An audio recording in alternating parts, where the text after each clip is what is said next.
নমস্কাৰ মহালক্ষ্মী চেনেলৰ আন এটি ভিডিঅ'লৈ মই লাগছে আপোনালোক সকলোকে স্বাগতম জনালোঁ আৰু আপোনালোকৰ কুশল মংগল কামনা কৰিলোঁ।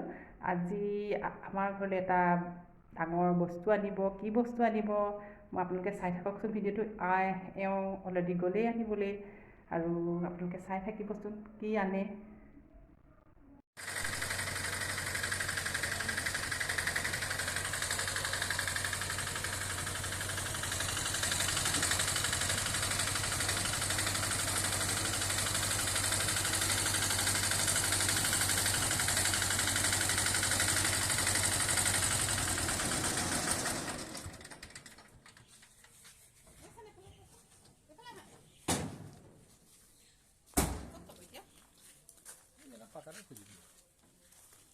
বাহিৰত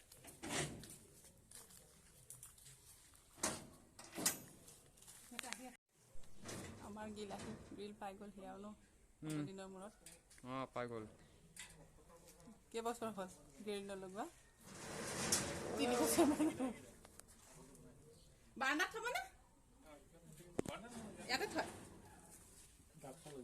মই চাপিটা আঁতৰাই দিম নেকি? হ'ব, খুৱাই থ'লে হ'লে ন।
অৱশেষত গ্ৰিলখিনি লাগিল আৰু লগাই দিলে ল'ৰাকেইজনে। আৰু মই এতিয়া ৰুমটো ভালকৈ চিজিল কৰোঁ।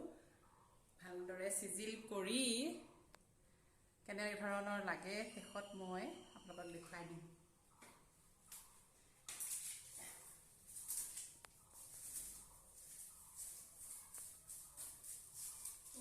মোৰ মাছ এখন মাৰি নিব লাগিব। মাছখন লগাই আনো ৰ'বা, নহ'লে একদম চৰ্দি লাগি যাব। মই মাছখন মাৰি ল'লোঁ, মানে মাছখন নহ'লে ধূলি লাগে যে, খাইলে ধূলি চুলিবিলাক উৰি নাকত লাগে। সেইকাৰণে মই মাছ মাৰিয়ে বেছিভাগ এনেকৈ কৰোঁ।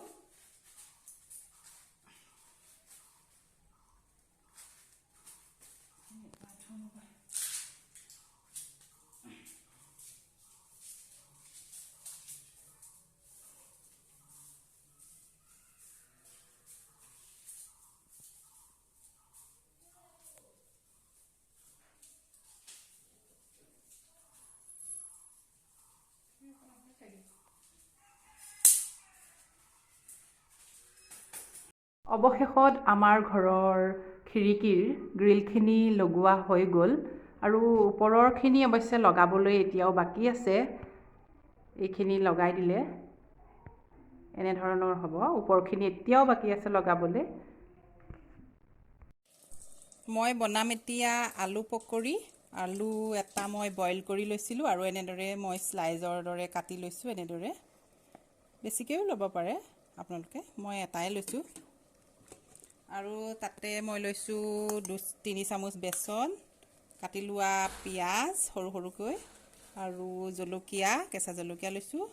তাতে মই দিম সোৱাদ অনুসৰি নিমখ আৰু হালধি,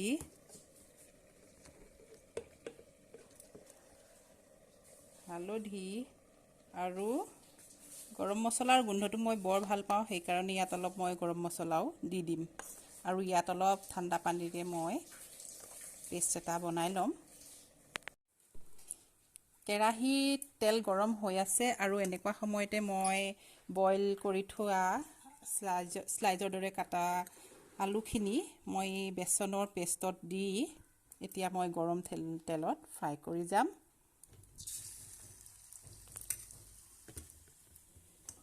এনেদৰে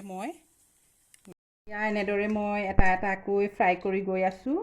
বইল আলুৰ স্লাইজত মই এনেদৰে বেচনখিনি লগাই মই এনেদৰে মই ফ্ৰাই কৰি যাম। এই দুটা হৈছেহি আৰু এই দুটা এনেকৈ আপোনালোকে বনাই খাবচোন। ভাতৰ লগতো ভাল লাগে আৰু চাহৰ লগত খায়ো ভাল লাগে এনেদৰে পকৰি বনাই।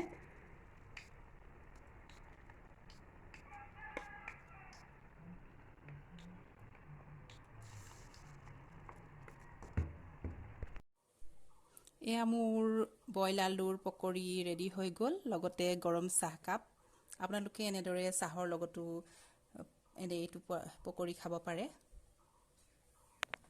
আজিৰ ভিডিঅ'টো বাৰু আপোনালোকে কেনে পালে? যদি ভাল পালে এটা লাইক কৰি দিব আৰু মোৰ চেনেলটো ছাবস্ক্ৰাইব কৰিব আৰু কাষতে থকা বেল আইকনটো যাতে প্ৰেছ কৰে, তেতিয়া মই বনোৱা ভিডিঅ'সমূহ আপোনালোকে পোনপ্ৰথমে লাভ কৰিব। আৰু শেষত মই আপোনালোক সকলোলৈকে ৰঙালী বিহুৰ বহুত বহুত শুভেচ্ছা জ্ঞাপন কৰিলোঁ আৰু আজিলৈ ধন্যবাদ।